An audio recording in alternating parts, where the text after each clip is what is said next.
I'd like to just jump in without any further ado. I'll kind of just ramble and tell some stories and see if I can make clear to some of you what's involved in stage managing and running a musical or a straight play on or off Broadway or in regional theater.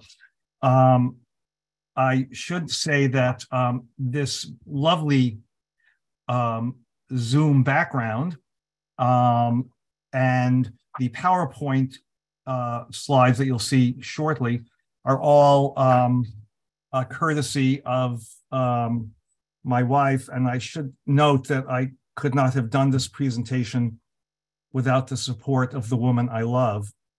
And of course, I stole those lines from Edward VIII's abdication speech in 1936, but if it's good for Wallace Simpson, it's good for my wife.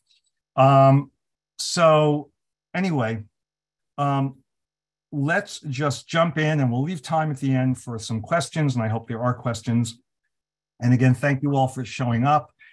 I actually did prepare notes because without these, I would just be rambling in even more incoherent and desultory fashion. So I'm going to put up the PowerPoint just so that when we have a slide of interest, we can talk about it. Can everybody see this PowerPoint? Okay. So let me also get rid of some stuff on my screen. Okay. So behind me in the Zoom background and then here on the PowerPoint, you'll see different images from different shows I was involved in. But before we jump into that, I should say a little bit about my background with stage management. And I'll start with the job description. There really isn't one. It's incredibly comprehensive. It involves pretty much every aspect of a production. The stage manager, as I've noted before in a previous speech similar to this one, previous lecture, the stage manager is the only person involved with the production directly. Of course, the producers are, and the general managers and the people in the offices, but involved in the actual physical production, the stage manager is the only person involved from usually before auditions even start until the closing of the show. The director leaves generally after opening night, will come back to check in, but the stage manager is involved from before day one. Before the Big Bang, there was the stage manager. The stage manager does everything, essentially. Coordinates, is the liaison, is the intermediary, whatever word you want to use, for every aspect of production between the producer, the general manager's office, the unions, the director, the designers, the shops that build the show, the actors, and the musicians, and eventually the stagehands, and eventually the audience. The house manager, the theater itself, the physical theater. The stage manager sets up usually runs auditions, sets up the rehearsal halls, which is a very exacting process to make sure everything is replicated as best as possible in a rehearsal hall, because you don't usually rehearse in the theater. It's too expensive, and there are usually shows in there previously. You oversee everything to do with the rules. You have to be well-versed in all of the actors' equity. You're a member of actors' equity, like the actors are. All the equity rules about rehearsals, and the rule book can be over 100 pages. You take down a stage management team. They're usually on a big Broadway musical, 3 or 4 stage managers. You take down and transcribe in shorthand all the stage movements, which we refer to as blocking. You coordinate with the designers and the shops building the shows, whether it's costumes or sets or lighting or sound or video. You have to log a daily rehearsal report that goes to everybody, explaining everything that went on and what the problems are.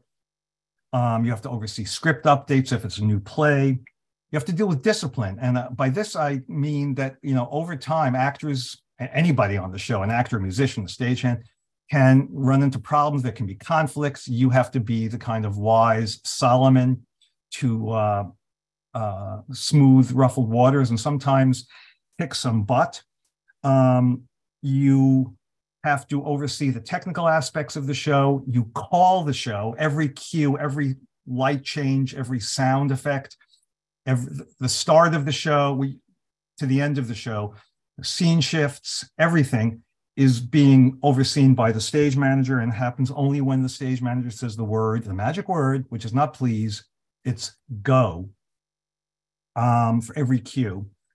You have to maintain the director's artistic vision of the show. So on a long-running Broadway show, when you have replacements or understudies going in, you have to make sure that they are up to speed with the show. You rehearse them in.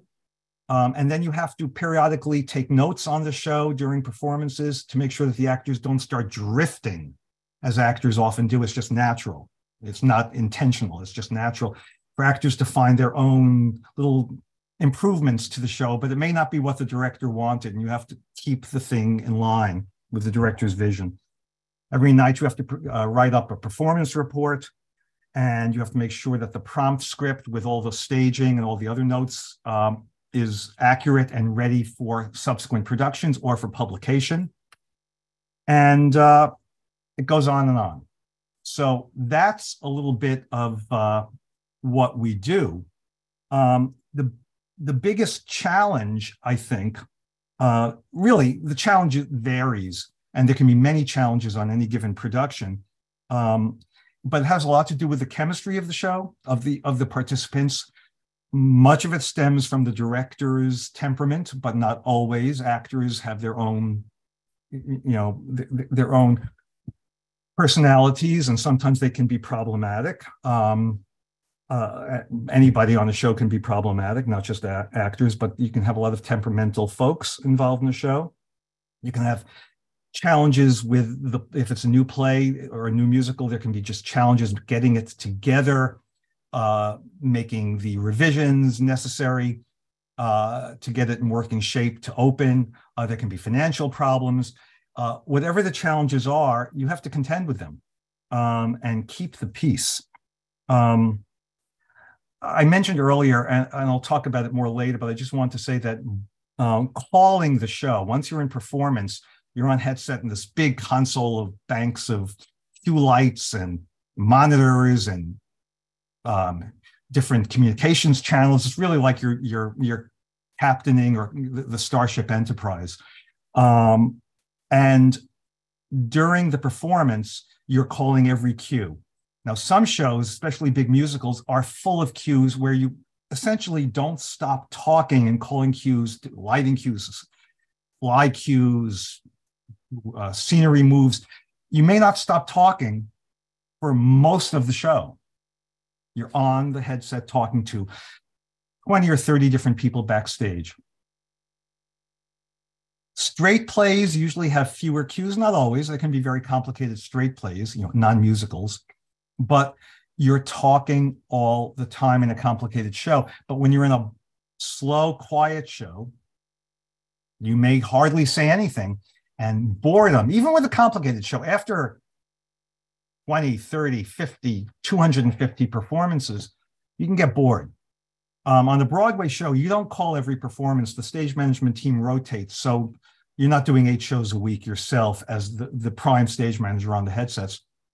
You might do 2 or 3 performances, but even that way, over time, you can get really bored. And that's a challenge.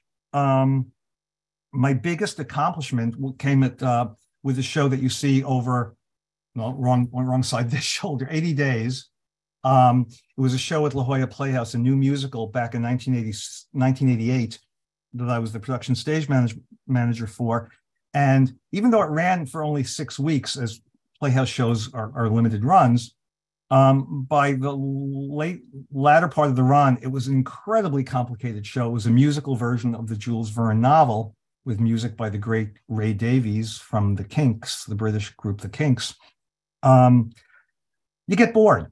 And despite the fact that I almost never stopped talking in that show, my greatest accomplishment was, don't tell anybody I said this, I had the headset on one channel, on one ear. I'm in the booth in the back of the Mandelweiss Theater.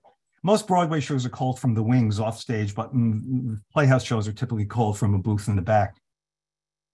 And in the other ear, I had an earphone, and I was listening to Game 4 of the Mets-Dodgers championship playoffs, which was the game, if you're a baseball fan, where Mike Scioscia hit an unlikely home run and destroyed the Mets' chances of going to the World Series. But I was able to do both. That takes talent. So I never trained to be a stage manager. I never took a course in it. We didn't have any courses in it when I was an undergrad.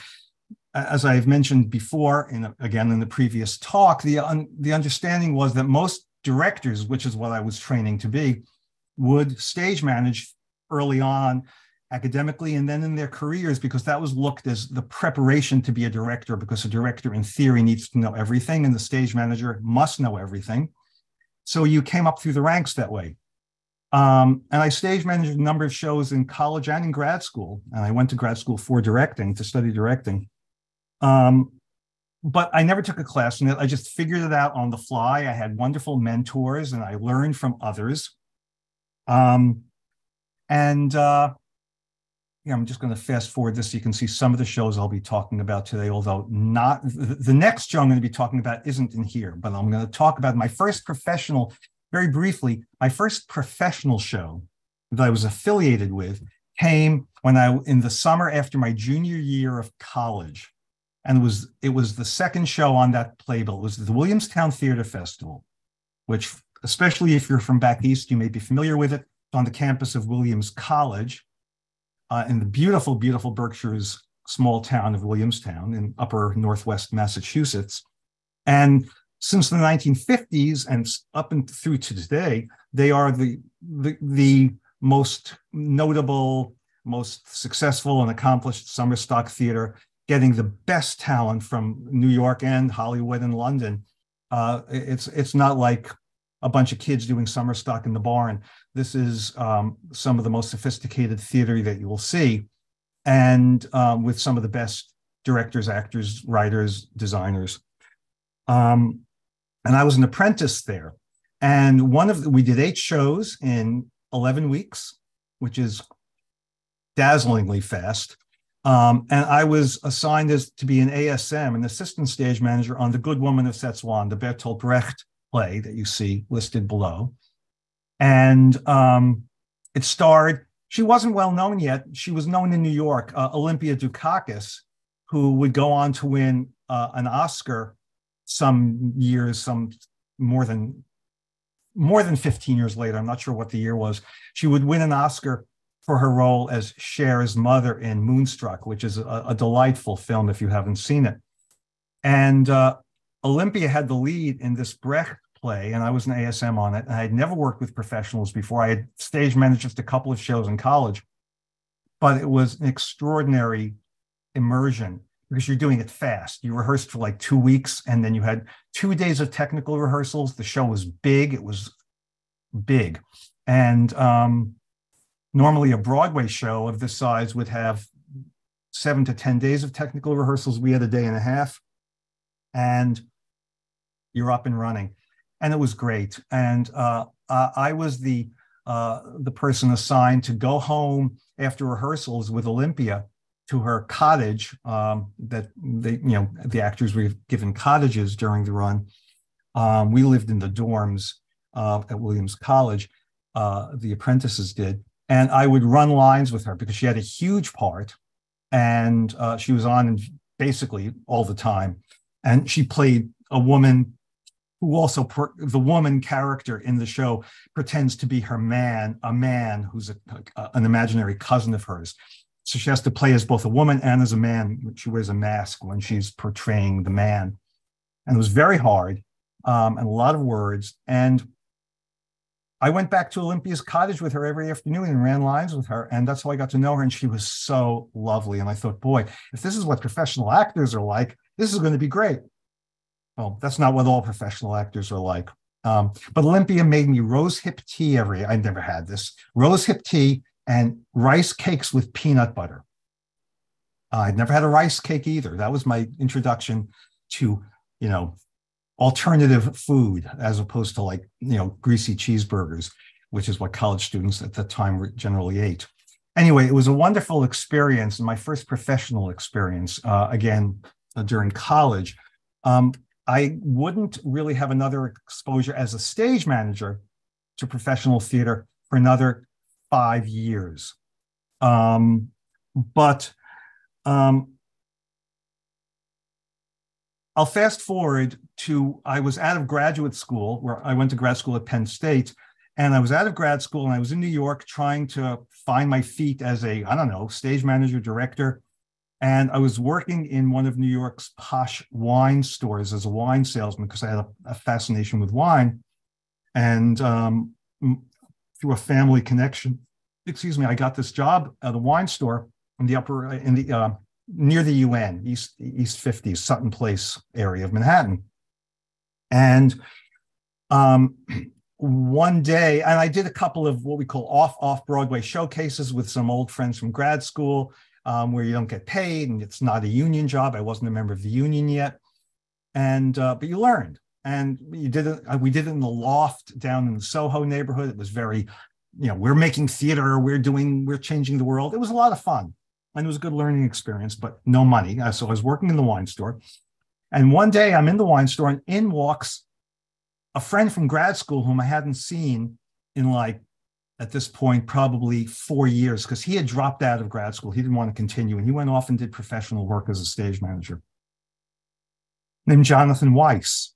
And Jonathan had just moved back to New York. He had been on the road with some shows on tour, and he wanted to get in touch with me. And this is, of course, pre-computer, pre-internet, pre-social media. Not that I do social media now, I don't. But he had run into some Penn State friends, and they told him I was working at this wine store. Morel's is the name of the store. Jonathan came and found me. And that was the beginning of my professional career, because Jonathan had just stage managed a national tour of a show done by the humor magazine, The National Lampoon. And this was just a couple of years after the TV show Saturday Night Live had started. And Saturday Night Live, of course, used a lot of alumni from National Lampoon shows, and a lot of the writers were from the National Lampoon originally, or had worked for the National Lampoon. And Jonathan had just come off a national tour of a National Lampoon show, comedy and, sophomoric comedy, but it was, the coin of the realm at that time. And Jonathan was going to be producing the opening night party for a movie that the National Lampoon had just made called Animal House. Nobody knew about this movie yet, but he promised it was going to be a big hit. And he asked me if I wanted to go to the press screening as his guest, and I did, and I saw, yeah, this is going to be a big hit. It was huge. A few months later, because of the success of Animal House, the National Lampoon embarked on creating a comedy special for HBO, which was a fairly new network at the time. And they weren't producing much of their own material yet. They were showing sports and they were showing movies that they had bought, but they weren't producing much of their own material. But this was going to be something that they were going to produce. It was a TV show, a TV comedy special from the National Lampoon. And it was this. It was called Disco Beaver from Outer Space. And the title alone should make you want to watch it, right? And it was, there were various posters and images for it. This is just one that we were able to find online. It was silly. It was like Saturday Night Live. It was just vignettes, it was basically sketches and little scenes with some very funny writers, National Lampoon writers, and very talented actors. The leading actor in the company was Lynn Redgrave, a leading light of the British theater and film world, who had made a huge hit back in the 60s with the movie Georgie Girl. And Lynn Redgrave was the lead, and I was asked to be one of the essentially assistant stage managers. I was called a production assistant, but I was really an assistant stage manager. I didn't have to join the TV union for this. I was able to do it without being a member of the Directors Guild of America, which is the TV union for directors and stage managers. And it was a great learning experience because this was, a big budget show. We shot in studios in New York, but all over. We shot location shooting all over the city. And I was the guy tasked with getting the permissions from any location shooting, from owners of storefronts, or I had to go to the Plaza Hotel and get permission to shoot in front of the big wooden, tiki statues in front on the entrance to Trader Vic's in the Plaza Hotel. I had to get the Plaza signature to shoot out there. I had to get the permission from a porn house in Times Square to shoot outside the porn theater because we wanted to shoot something in front of their theater. Don't ask me why. It's another story that's a little, I'd have to clean up too much for this lecture, but ask me and I'll tell you off the record. But it was a great experience. And then a couple of months later, I was on the road with the next National Lampoon theater tour. This was for HBO, but then they were sending out another tour called If We're Late, Start Without Us. And I was the production stage manager for that. And they went out on the road, and the show was a disaster from the beginning. It was funny and had a very talented cast. Actually, two of the three people in this picture wound up being in the cast also of If We're Late, Start Without Us. But it was booked by the William Morris Agency. They booked us because they thought they could capitalize on the success of Animal House, and they booked us into huge theaters around the country. And it was not that kind of show. It should have been playing college campuses, college gyms, and comedy clubs. It was a small show physically. And they booked us into 2,000, 3,000 seat theaters, and we died a painful death on the road about 3 or 4 months later, the last date of which was in this big, like, sports arena here in San Diego, a big arena theater in Painter's Mill or Owings Mill, Maryland, outside of Baltimore. And it was the weekend of 3 Mile Island, and we were about 50 miles away from 3 Mile Island when it was melting down. So we started sticking a lot of black topical humor into the show that we made up on the spot about nuclear meltdown. Yeah, it was a lot of fun, that show. And we went home and the show was closed and it was a disaster. So not everything is successful. My next gig was I don't know if we have any imagery for it. No, we don't. Couldn't find anything. I got my equity card at Classic Stage Company, which is still a very vibrant, important off-Broadway theater on East 13th Street, between 3rd and 4th Avenues in Manhattan. And it had been started as a classic repertory company. So it was an equity company of actors who did a season of 7 or 8 plays in rotating repertory. So you opened a show and you ran it for a week or two while you were still rehearsing the next show during the day. Then you introduced that play and ran it a week or so. And then you started performing both at night on alternating evenings. And then you were rehearsing the third show. And then you would introduce that. And then each show was performing 2 or 3 times a week. And then you introduce a fourth show, and then you drop the first show out. And that went on for 8 months. It was exhausting. Absolutely. I was the only stage manager. I did every show. I was in rehearsals all day and calling the show at night, and had to oversee. You rehearsed in the same space that we performed. So you were changing the set from the rehearsal during the day to the show that night. I never saw the light of day for 9 months. I was starting to grow mold. It was just exhausting. And I got paid equity minimum for that kind of off-Broadway contract. I was barely paying my rent, but I knew I was learning a lot. This theater was very highly regarded in the press. Every show got reviewed in the New York Times and elsewhere, and usually well reviewed. And it was the classics. We did Yeats, William Butler Yeats's Cuchulainn, the warrior king cycle, the Irish Celtic mystical warrior king mythological cycle that Yeats wrote. Nobody did that. We did it. We did Moliere's Don Juan. We did Marlowe's Dr. Faustus. It was a pretty heavy schedule, and it was a great learning experience. But I was so burnt out at the end. And then I went off for a season after that to the Pennsylvania Stage Company in Allentown, Pennsylvania, which was a small regional theater, Equity Regional Theater in Allentown.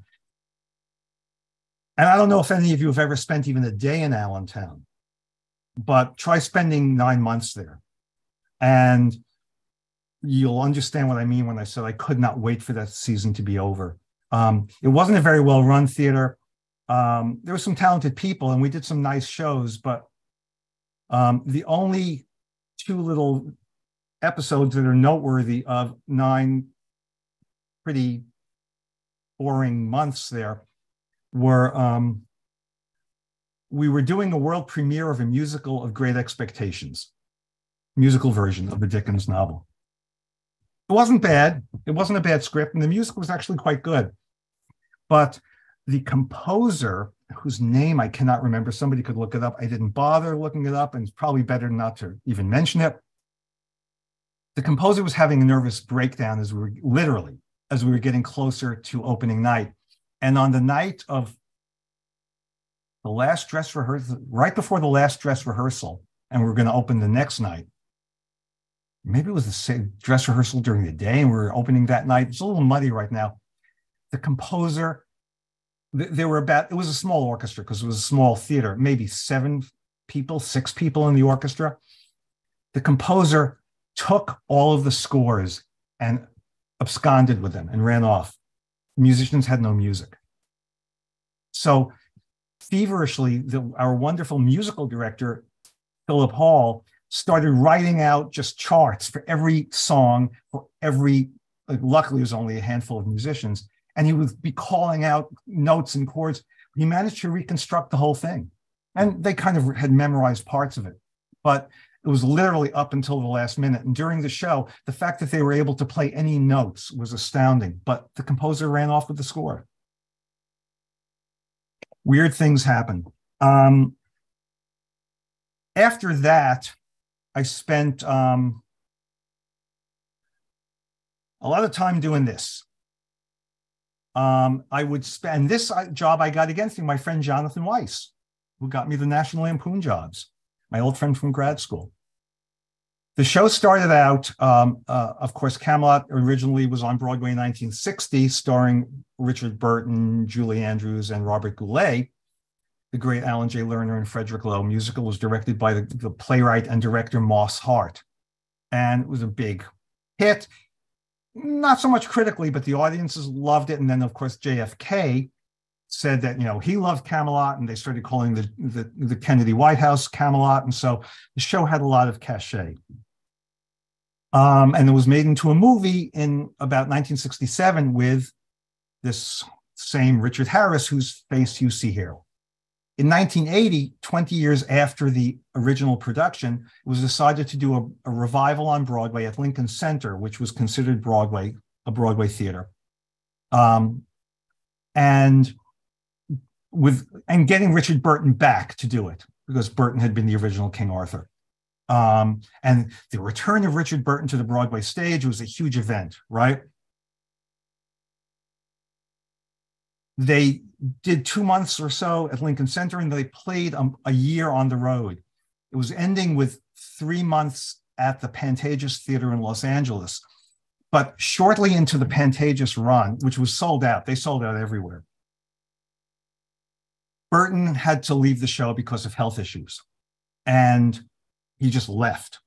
And they were left holding the bag. They had sold out the entire run. Now, they could have given back the money, but they decided to keep the show running for some weeks with my dear friend, Bill Parry, who was the understudy, just carrying the water and going on every night as King Arthur. They had to get somebody to replace Burton. They tried to get Sean Connery, and he wasn't interested.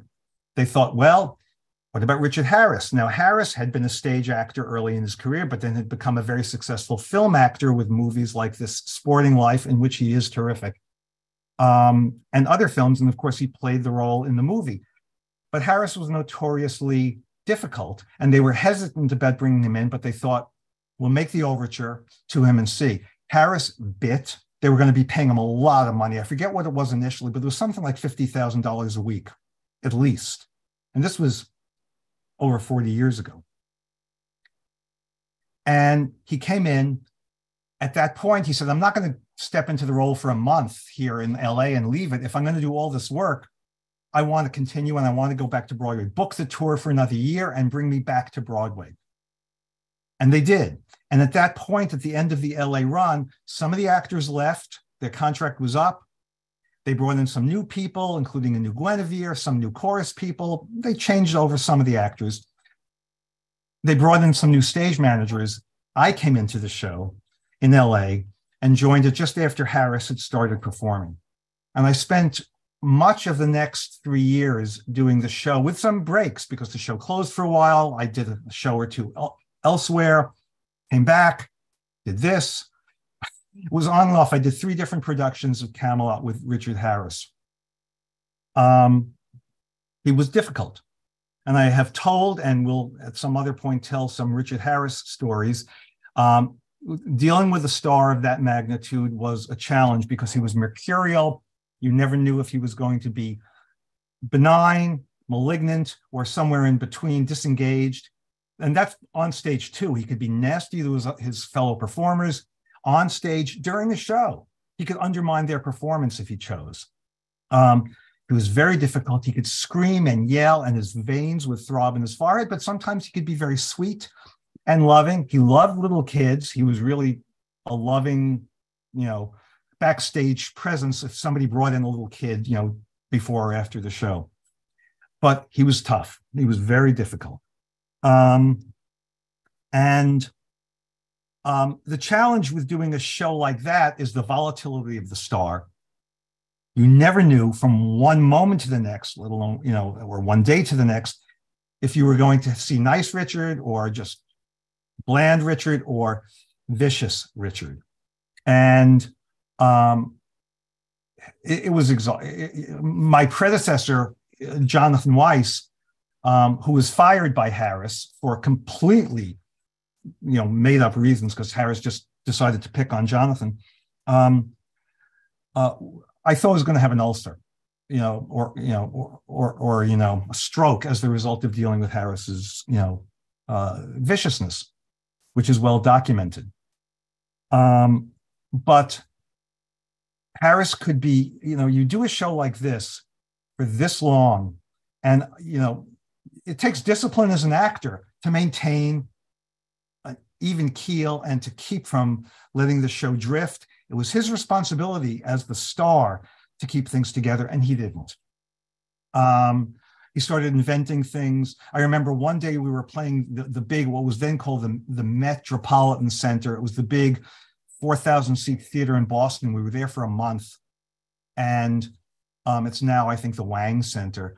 We had, I think it was, I can't remember, we played there twice. It was big rains or it was snow that was melting on the roof, but there were leaks on stage. It was a big, big theater, leaking right down stage during the show.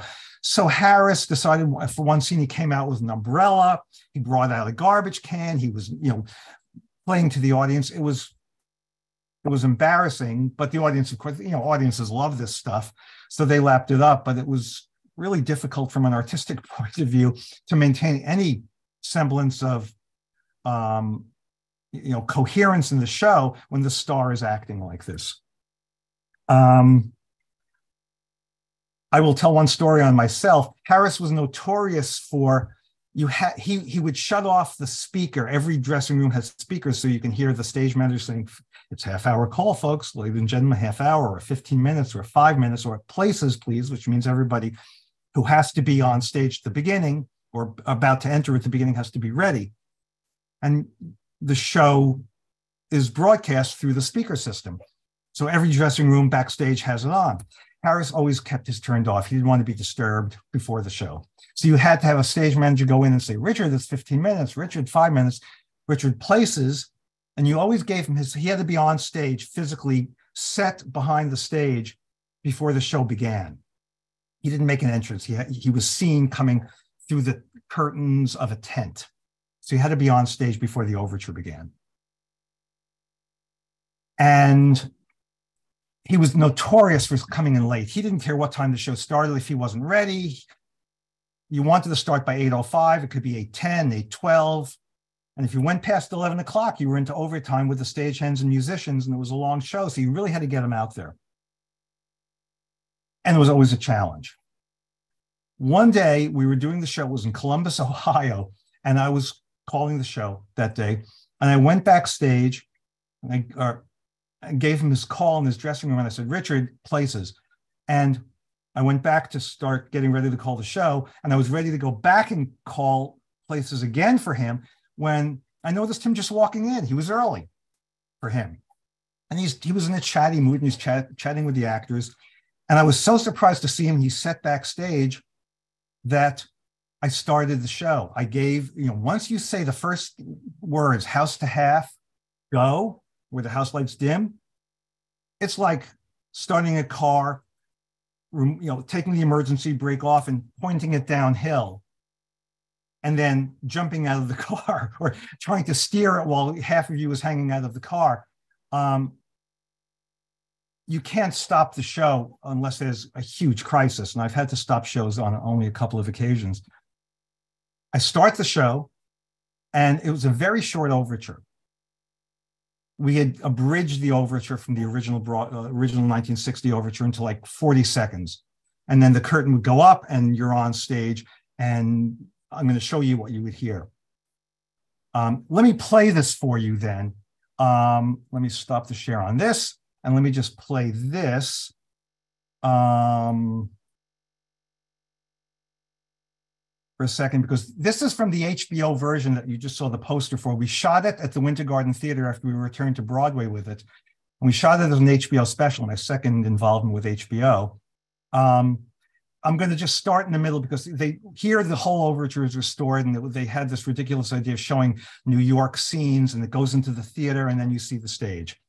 But I just want to set the stage so you can understand what happens. So one sec.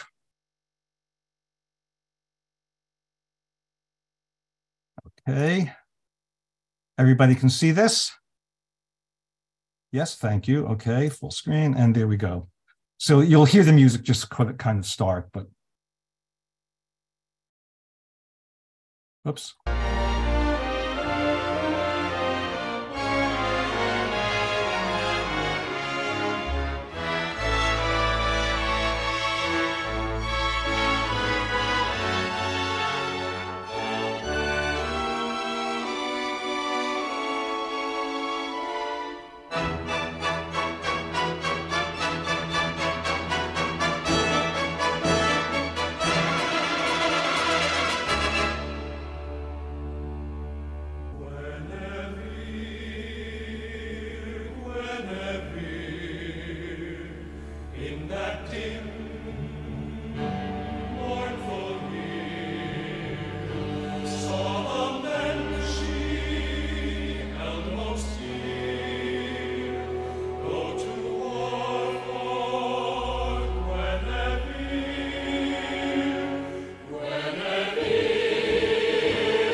I'll stop it there, because actually the story isn't so much about what Harris does next. It's about what Harris did before he got there.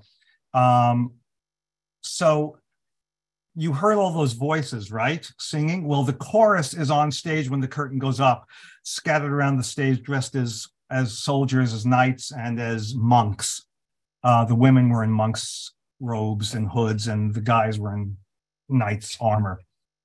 And so Harris is on stage, and I think, great, I'll start the show. And I started the show. And remember, I said we had a compressed overture. It was like 40 seconds long. And then the overture is almost over. You throw a cue light that brings the curtain up. And then boom, and Harris walks through the curtain. Harris is back there. I start the show and you hear bum bum bum bum bum bum bum bum bum bum bum bum bum bum bum bum bum. And as it's going, all of a sudden I hear in the hallway off stage to my left, clattering and footsteps. And also I look and I see down the hallway, the cast is running towards me and they're yelling, "You forgot to call places."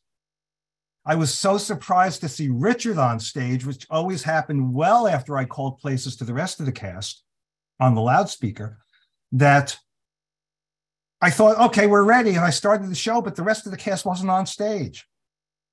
And you can't stop it. They literally got into place within 2 seconds of taking the curtain up. And the crap that I took from that cast afterwards as a result of making them, because some of them didn't even have their costumes fully on, they had to put their helmets on. It could have been a disaster, but it wasn't. But that's the kind of thing that can happen on the long run. You have to be ready to expect the unexpected. I will here, let me get back to the PowerPoint. And there we are. After Camelot, and I've got plenty of Camelot stories, but after Camelot, I wound up, there's the playbill from the Winter Garden. I wound up doing Forbidden Broadway. Some of you may have seen Forbidden Broadway somewhere because it's played all around the world. It started as a New York supper club, Paulson's Supper Club on West 72nd Street, a little nightclub, as a satire of Broadway shows, where the creator, Gerard Alessandrini, who was an out-of-work actor, took a bunch of Broadway show tunes from different eras, rewrote the lyrics, and did a satirical review, all songs of Broadway shows, some even not musicals. So we take a song that had something to say about that show in some way, and he'd rewrite the lyrics. It was a huge hit. It ran for probably 15 years off Broadway. I was the original stage manager on it.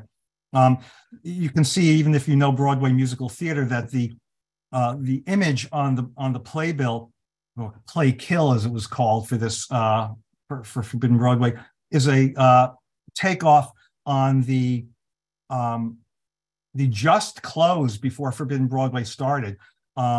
Stephen Sondheim disaster musical on Broadway called Merrily We Roll Along, which had an image of that silhouette of characters on a fire escape New York City roof, but they're not doing this in the Merrily We Roll Along image. They're sort of embracing the evening. And here it was shooting, thumbing, and slingshotting. It was fun. I got to work with some very talented people on it. It was the easiest job I ever had. And it was in a nightclub. It was very easy, but it was everybody. It was the hottest ticket in town. Celebrities, politicians, everybody wanted to see it, and especially the people who were being lampooned or satirized in the show wanted to come to see it. I did that for 6 months. The show went on to run, as I said, for probably 15 years, with lots of cast changes. And some famous people wound up being in the cast, most notably Jason Alexander, who went on to play George in Seinfeld. I left this to do my next Broadway show, which was that. And Dance a Little Closer was, in a way, the fulfillment of a dream. It was my first new Broadway show, and it was also the fulfillment of Be Careful What You Wish For, because the show was a disaster. Not for me working on it, except for the fact that we closed opening night. One performance. 3 weeks of previews. Those don't count as official performances, even though you're selling to a live audience, but you're making changes in rehearsal during the day. But we opened on May 11th and we closed the show on May 12th. And it was one of the most, if not the most expensive Broadway show at that time. It was about $2.5 million 40 years ago. And that was a lot of money for a Broadway show. And now shows can cost 20, 30, 40 million or more. Spider-Man cost probably over $65 million, about 6-7 years ago. This was the chance to work with Alan J. Lerner, who was the lyricist and book writer, librettist of My Fair Lady and Camelot, and Brigadoon, and his new writing partner, Charles Strauss, who had wrote Bye Bye Birdie, he composed Bye Bye Birdie, and he composed Applause, and he composed Annie. I was working with some heavy hitters, and the thing for me was Alan J. Lerner.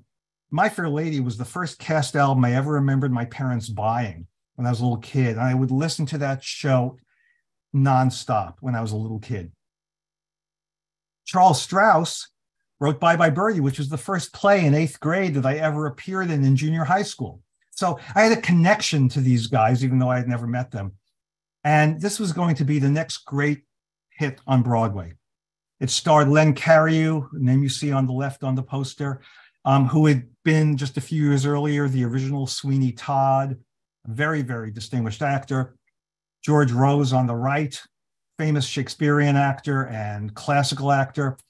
Liz Robertson in the middle, who was Alan J. Lerner's 8th wife, an English actor, English woman, who actually, she and Alan had a wonderful relationship. She was like 40 years younger than Alan, probably. But they seemed to have a really terrific relationship. She was great to work with. She was not Mrs. Lerner. She was just Liz, one of the cast. She had the lead, but just wonderful. There were no issues with the cast. Everybody got along fine. The problem was the show was just bad. It was a bad musical.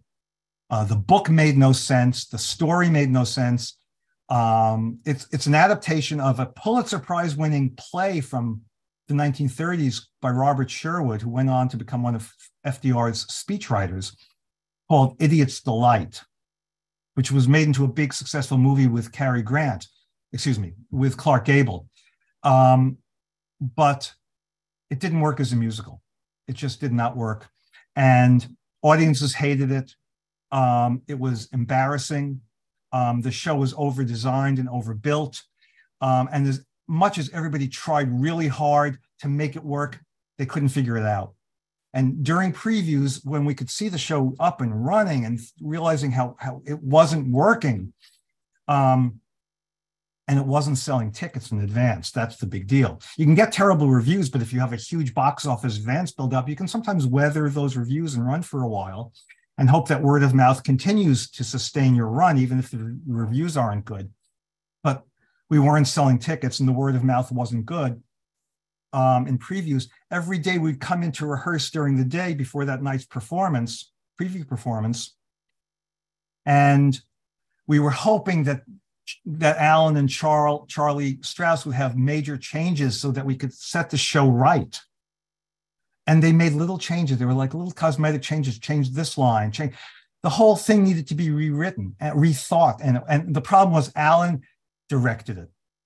He was not a director by trade. He had written these great musicals. He had won Oscars for writing Gigi and other famous Hollywood movie musicals, as well as Broadway shows, Tonys, Oscars, but he wasn't a director. And a writer in trouble needs a director to be able to say to him, try this. But he was directing it himself, and it was a problem. He could never see a way out. And we closed the day after we opened. And calling the actors to tell them not to come in that night was one of the least enjoyable things I've had to do. This is before email, right? Before, how do you get in touch with your cast? You call them. But it was a great experience. And the night of opening, opening night, before the show that night, I was walking around the stage, checking on things, and Alan was nervous. He was a very nervous man, chain smoker. He came on stage and he put his arm around me and he said, "Steve, my boy, you've been a brick. Thank you for everything." And that to me was like, okay, I don't need anything else.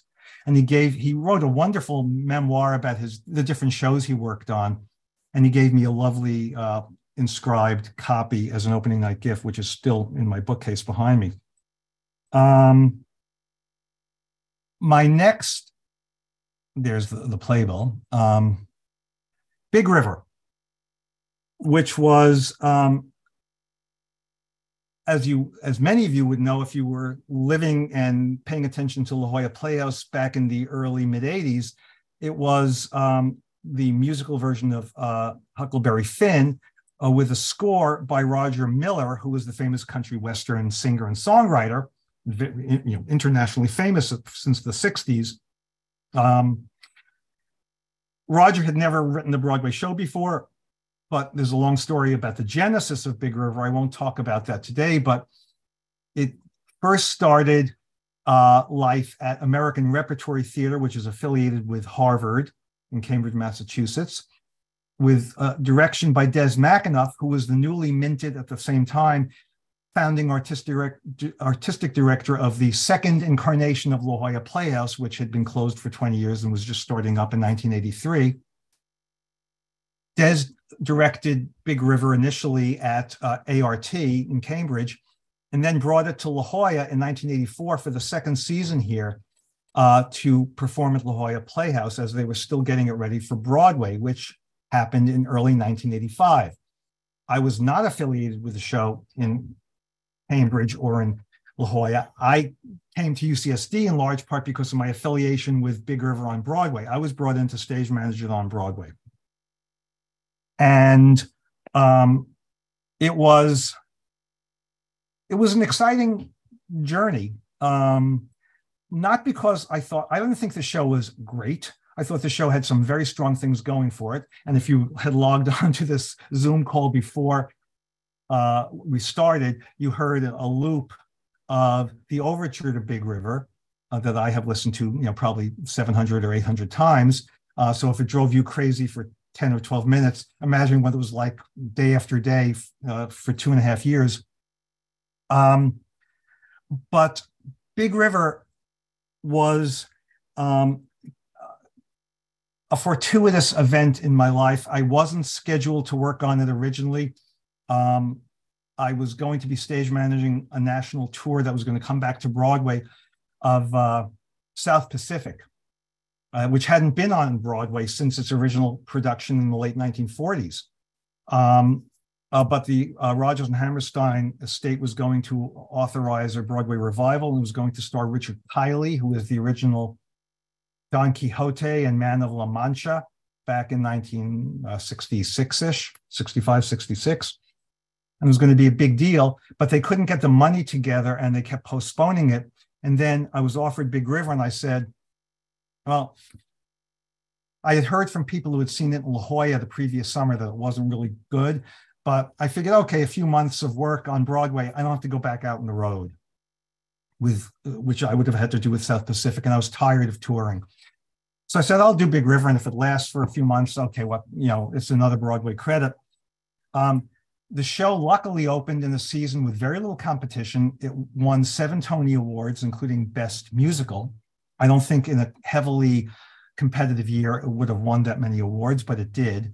And it propelled it to a 2.5-year run, and I stayed for all but the last 3 months of the run because I came here to start the graduate program in stage management the summer before the show closed in November. But it was a very difficult show to put up on stage. It was in the Eugene O'Neill Theater on Broadway, and it's not a big backstage. It's very tight backstage. Most Broadway theaters, except for some of the newer theaters, the older ones have very tight backstage quarters, and trying to put a big show in can be a challenge. I have some pictures. There's the playbill. That's a picture of Danny Jenkins, who played Huck in the original. He was the original Huck. We had several replacements down the line. And John Goodman, may know from lots of movies, was Huck's dad, Pap, thin, alcoholic father who beats his son. Goodman actually was the only actor who stayed with the show from La Jolla to Broadway. They didn't take any of the other actors. It was a cast of over 20, and it was recast except for John when it moved from La Jolla to Broadway. The show was huge physically for the space we had to play in. And during tech rehearsals, which went on for almost 2 weeks of exhausting technical rehearsals, when you're putting the sounds, the lights, the music, the costumes, the scenery, everything together, moment by moment, it can take 10 days of 10-hour day rehearsals just to tech, as a verb, to tech through a 2.5-hour show once. You're resetting, you're redoing it, you're making changes. It's painstaking and exhausting. We wound up throwing out, I'd say, 1/3 of the scenery that had been built for the show because we couldn't store it backstage. There was nowhere to store the stuff, let alone to get it onto the stage. It was really sad. Not a lot of good planning went into the design of that show. But we got it up, we got it open, we got it running. I have one story about the scene that you're looking at here. This was in Pap's cabin, and he gets very drunk, and he tries to kill his son, thinking that Huck is the angel of death, but he's about to, he's trying to stab him, and Huck takes the stool that Pap is sitting on. You see the little stool, and he swings the stool up and knocks Pap out.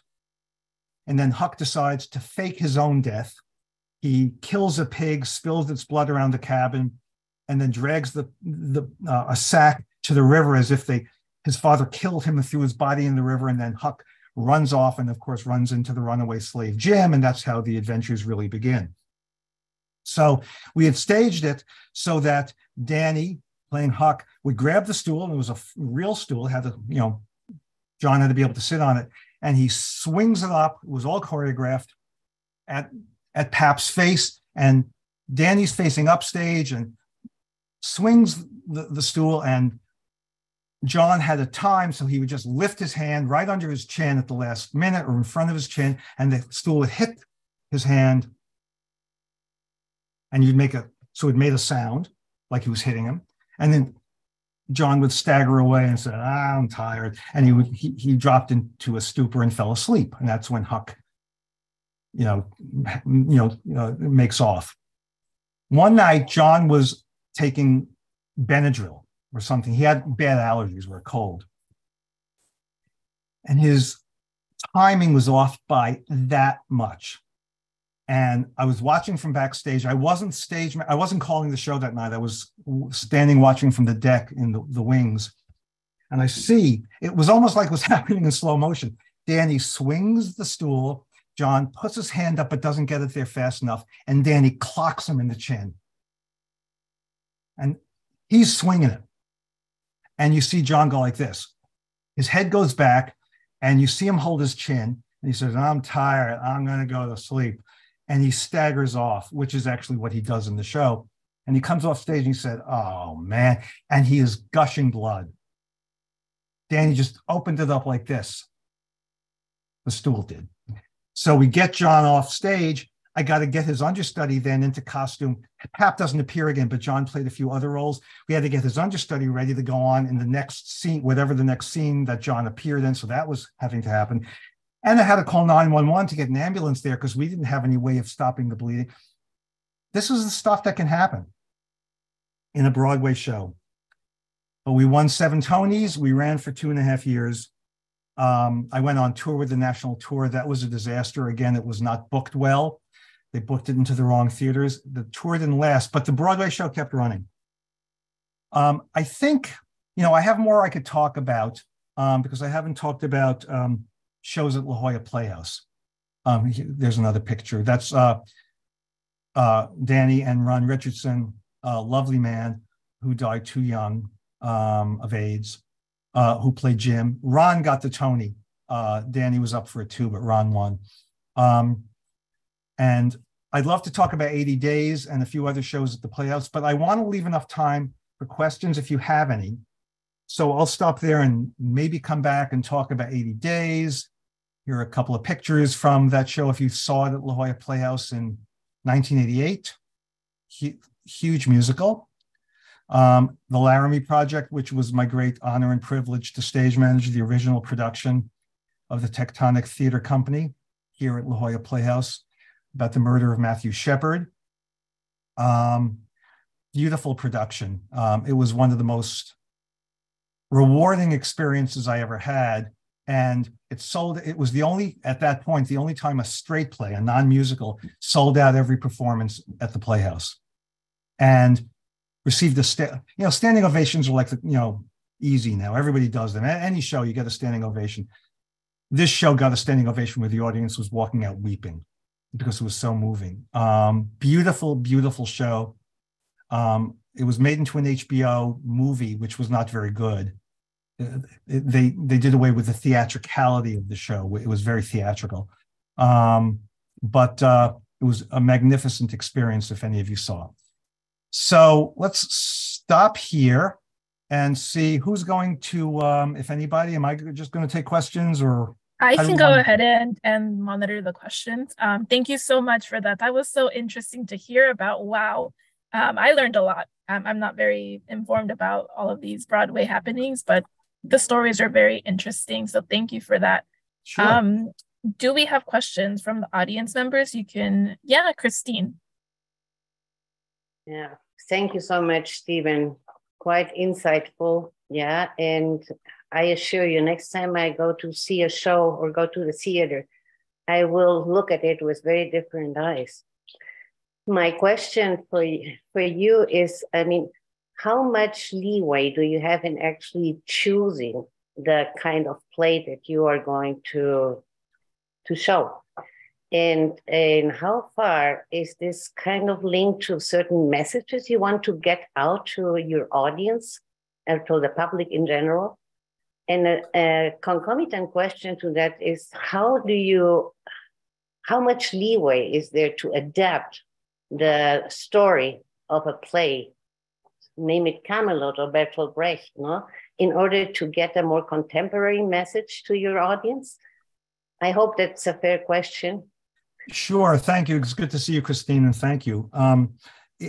I'll answer the question of adaptation is inextricably linked, your last part is inextricably linked with the notion of copyright.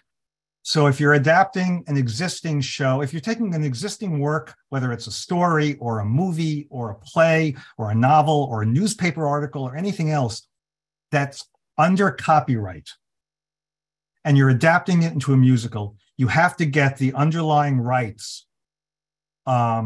secured from the estate or the copyright, whoever holds the copyright. And that can be a long and tedious legal process that could take years before you actually see the light of day on stage. Once you have secured the rights, generally the rights come with some restrictions on what you can and can't do, but that's all negotiated by lawyers usually, and or the producer of the show in advance, usually lawyers for the writers of the new musical version of the original material. With Brecht, it depends on, for example, the Brecht estate will go out of copy, or some of the estate will go out of copyright soon, I understand, but the translations are still in copyright. And it depends on which translation you use. You may have the staging decisions, the design decisions, the casting decisions are not copyrighted. So the producer, the directors, the designers have free reign to do what they want with the script that they're using, but generally you can't change the script. Generally, sometimes you can get permission to make changes. Sometimes people make changes and just hope that the original writers never found out about it. But as far as who decides what to show, I mean, that's a long question that it's hard to answer in pithy fashion, but it's either if it's part of a season at a not-for-profit regional theater like La Jolla Playhouse or the Old Globe, the artistic director and the artistic director's staff make decisions about the season that they want to show. And usually they want to balance different kinds of shows, a serious play, a musical, a comedy. Depending upon the mission of the theater, they'll choose different material. If it's a Broadway show, which is a one-off, it's a show, it's up to the producer who decides, I want to produce that material. And sometimes it's a producer who says, let's do a revival of such and such show. And then the producer has to get the rights and find a director. If the producer has the idea to work with a new playwright, I've worked with Tom Stoppard before as a producer. I think Tom has a great new play in him. I'm going to see if he wants to write a play that I can produce. Then you approach the writer directly. So there are different ways.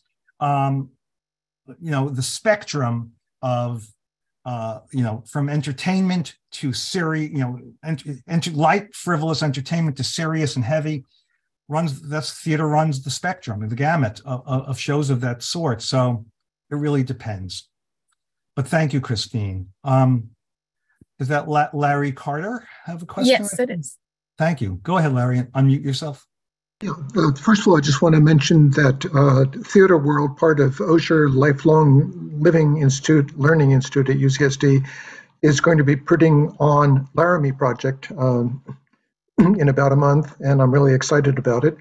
But the question I had for you is, once the show is established and running, I take it that the director kind of disappears, and it's up to you to, when there's an understudy coming in, to schedule rehearsals for that person? Or, is that really true that yes, it's just you? Wow. Now, on some big Broadway shows in the last few decades, this was after I left, there is now often an assistant director who will be brought in by the producers to take a look at the show periodically and perhaps to rehearse in the understudies or replacements if you're replacing an actor. But traditionally, it was the stage manager. I never worked with an assistant director in any of the shows. I've worked on shows with assistant directors, but they typically left when the director left. I didn't do any shows where the assistant director was kept on a retainer contract. That happens now with some shows. It depends on the producer and depends on the director of the show on Broadway. But yeah, I've rehearsed many an understudy, and on Broadway, you have understudy rehearsals. For the first several months, you do it twice a week on days that you don't have matinees, because you can't rehearse during a matinee. Obviously, you're rehearsing on stage. And those are exhausting. And then you can generally tail down to once a week or sometimes once every 2 weeks if they're all comfortable. But it takes a while to get them up and running. Thank you. Are there other questions from the audience? If not, I'll put in my brief one. You mentioned at the beginning, just really quickly, you mentioned at the beginning stopping the show for crisis reasons only. Can you give an example of that? Something that was so severe that you did have to put a stop to your show? Yeah, well, the most severe crisis, and I've talked about this, I think, in a previous lecture, occurred on tour with Camelot with Richard Harris in Detroit. We were playing a month in Detroit at a 4,200, 4,400 seat huge theater, the Masonic Temple Theater. And early in the run, maybe at the end of the first week, it was, I think, Friday or Saturday night, was sold out. The way that this show sold was astounding, these big theaters. And at the start of Act Two, I had started the show. I started calling the second act, and it's one of the few moments that King Arthur, Richard, is not on stage, and he makes an entrance about 5 minutes into the second act. And I started the second act, and about a minute into it, one of the other stage managers rushes up to tell me that Richard's sort of semi-conscious on the floor of his dressing room and can't do the show. They didn't know what it was, but they had already called 911. I had to stop the show. And I had to make the "Is there a doctor in the house?" speech from off stage. And I had to stop the show, bring the curtain in, get the understudy, my friend Bill Parry, ready to go on. But you have to change costumes. We need at least 10, 15 minutes, and then start the show again with a different actor in the second act. So that was probably the biggest example. Often it's because you have a technical problem. and the scene shift didn't happen. Something got stuck. Something, things go bump in the night when you're shifting scenery, and some of it's computerized, and something goes wrong, and something bumps in and stops things from moving. The last show the Playhouse was doing, I wasn't involved before the pandemic took over and closed it a week into its run, was a musical based on Peter Pan called Fly. And I don't think they had a clean performance, where they didn't have to stop the show for some time because they flew actors, and the flying lines kept getting tangled. They couldn't work it out, and they would have to stop the show almost every performance. So those are the kinds of things. It can be anything. It can be somebody in the audience having a massive coronary, and you have to stop the show because you have to get EMS in. So it can be anything. Thank you. Sure. Anybody else? Come on. I know, don't make me come after you. I know where some of you live. I have another question, Steven, if you allow me to. Sure. I was wondering how all these Broadway experiences actually infiltrated the way in which our Department of Theater is organized, and changed. Could you talk a little bit about it? Well, UCSD's Department of Theater and Dance has never had a direct relationship with any Broadway producers or theaters. Its strongest relationship, of course, is with La Jolla Playhouse, because they share the theater spaces with the university, and our graduate students all have generally the guarantee of some sort of residency program, an internship when they're in their graduate program, whether they're stage managers or designers or actors, at La Jolla Playhouse. But the theater and dance department typically we don't do musicals, for example. It's very rare for the department to produce a musical. That's not the kind of work that the department feels it's training its students for, or it has interest in, which I think is a problem. I wish we did some musicals. But looking to Broadway has never been sort of a North Star for our department. It's really placing students wherever they're going to thrive. Anybody else? I had one more question, if you'll allow it as well. From what I gather, you have been very busy throughout your career. So how do you see stage managers really balancing their personal relationships along their work commitments? Because it seems like, wow, you had so much work to do. Stage management is hard, and it's a burnout profession. The last show I stage managed I came to UCSD in 1987, and over the next 17 years before I became provost at Earl Warren College, when I couldn't do any more theater work, I stage managed 9 shows at La Jolla Playhouse over those 17 years. So one every other summer, essentially. It wasn't really like that, but more or less. And and those are limited runs. It's not a Broadway show with an open-ended run. Just the, say, 10 or 11 weeks you're involved at La Jolla Playhouse on a show, it's all consuming. And you get very little rest. You have 1 day off a week. It's a 6-day work week.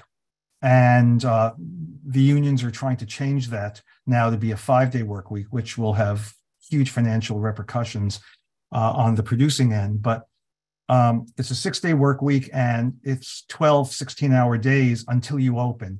And then it's merely a 40-ish hour work week with performing 8 shows and doing understudy rehearsals. So it's exhausting.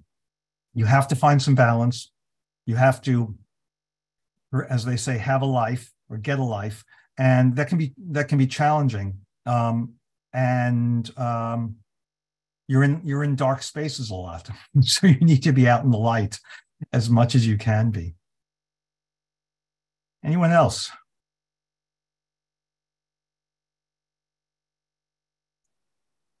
Okay. Well, I guess we'll wrap it up here then. Thank you, everybody, for your gracious attention and attendance. And I will leave it there and say goodbye.